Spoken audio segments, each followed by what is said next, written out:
बच्चों, इस वीडियो में हम लोग सॉल्व करेंगे एनसीईआरटी के एक्सरसाइज 7.10 का question number 6 by using the property of definite integral. Definite integral की प्रॉपर्टीज का यूज करके evaluate the integral in question 1 to 19।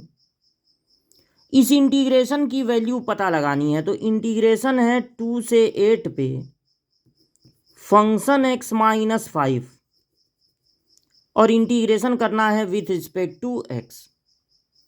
अब इसको आप अपने तरफ से एक इंटीग्रेशन सपोज कर सकते हैं i, या कोई ज़रूरी भी नहीं है, ना मन करे ना सपोज कीजिए। i हमने लिख लिया। जो इंटीग्रेशन मिला है हम लोगों को वो मॉड में है, फंक्शन मॉड में है। इंटीग्रेशन तब तक नहीं होगा जब तक ये मॉड हटे ना, और मॉड तब तक नहीं हटेगा जब तक ये ना क्लियर हो कि अंदर वाली चीज़ पॉजिटिव है कि निगेटिव। जब मॉड हटता है किसी चीज़ पे से, जैसे मान लीजिए मॉड में केवल x है या जो भी हो, या तो मॉड ऐसे ही हट जाएगा, सिंपल ब्रैकेट लग जाएगा, और या तो मॉड हटने पे माइनस का मल्टीप्लाई होगा। ऐसा तब होगा, माइनस का मल्टीप्लाई नहीं होगा, अगर अंदर वाली चीज़ ग्रेटर देन और इक्वल टू 0 हो, और माइनस का मल्टीप्लाई होगा अगर अंदर वाली चीज़ निगेटिव हो यानी लेस देन 0 हो, ताकि माइनस का इंटू करने पर माइनस माइनस मिलके हो जाए प्लस। तो अब हमको पता लगाना पड़ेगा कि इस इंटरवल में 2 से 8 तक में कब कितने इंटरवल में ये हमारा फंक्शन निगेटिव होगा, माइनस का मल्टीप्लाई कर दें, कितने इंटरवल में ये पॉजिटिव होगा। उसके लिए मॉड के अंदर वाली चीज़ को पहले करेंगे 0, तो यहाँ से x की वैल्यू मिलेगी 5। अब 2 से 8 तक में 5 भी आता है, मान लीजिए यहाँ पर 5 है। 2 से 5 तक के इंटरवल में कोई भी एक नंबर ले लीजिए, 3 ले लीजिए, 4 ले लीजिए, 4.5, और यहाँ रख के देखिए मन में। तो मान लीजिए आप यहाँ 3 रखते हैं, 3 - 5 निगेटिव आएगा, -2। फिर 4 रखते हैं तब भी निगेटिव, 4.5 रखते हैं तब भी निगेटिव, 2.8 रखते हैं तब भी निगेटिव। यानी इस इंटरवल में ये अंदर वाली चीज़ निगेटिव होगी, इसलिए जब मॉड हटेगा तो माइनस से मल्टीप्लाई होगा, यानी ये हो जाएगा -x + 5, यानी आप इसको लिख सकते हैं 5 - x। अब 2 और 8 के बीच का कोई नंबर ले लीजिए, 5 और 8 के बीच का 6 ले लीजिए, 7 ले लीजिए। 6 यहाँ रखिए पॉजिटिव आएगा, 7 रखिए पॉजिटिव आएगा, 7.9 रखिए पॉजिटिव आएगा, 5.1 रखिए पॉजिटिव आएगा। यानी इस इंटरवल में जब ये मॉड का साइन हटेगा, सिंपल ब्रैकेट लगेगा, तो चूंकि अंदर वाली चीज़ पॉजिटिव आ रही है इस इंटरवल में, इसलिए माइनस का मल्टीप्लाई नहीं होगा। तो इसका मतलब डायरेक्ट हम 2 से 8 तक नहीं जा सकते हैं, हम जाएंगे 2 से 5 तक, और तब किस फंक्शन का इंटीग्रेशन करेंगे, 5 - x का। फिर हम जाएंगे 5 से 8 तक, और किस फंक्शन का इंटीग्रेशन करेंगे, x - 5 का, और दोनों आंसर को आपस में ऐड कर देंगे। हम ऐसा कर सकते हैं क्योंकि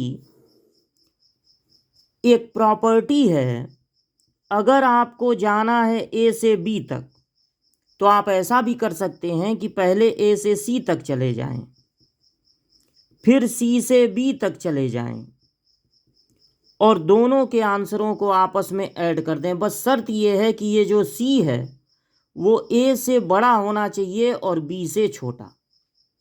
तो अगर आपको जाना है 2 से 8 तक तो आप ऐसा भी कर सकते हैं कि पहले 2 से 5 तक चले गए, फिर 5 से 8 तक चले गए, दोनों आंसर मिला उनको आपस में ऐड कर लिए। ये जो 5 का यूज हुआ है वो इस a और b के बीच का ही कोई नंबर होना चाहिए। तो जब आप ये काम करेंगे, इसको ब्रेक करेंगे 2 पार्ट में, तो आपको ये प्रॉपर्टी बोर्ड एग्जाम में लिखना पड़ेगा।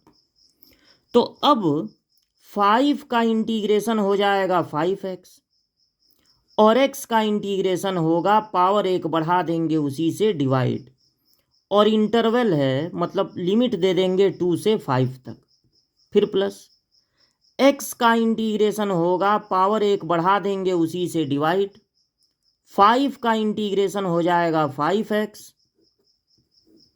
और यहाँ पर लिमिट है 5 to 8। अब पहले रखना है अपर लिमिट, फिर माइनस लोअर लिमिट, फिर प्लस, यहाँ रखना है अपर लिमिट फिर माइनस लोअर लिमिट। तो जब अपर लिमिट रखेंगे 5 तो 5 5 जा 25, और 5 का स्क्वायर भी 25, उसके अपान में 2 है। फिर नीचे वाली वैल्यू रखेंगे तो 5 2 जा 10, माइनस है 2 रख रहे हैं ना, तो 2 का स्क्वायर 4/2।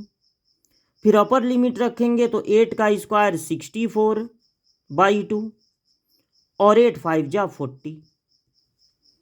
फिर ये नीचे वाली लिमिट रखेंगे 5 का स्क्वायर 25/2 माइनस 5 5 जा 25।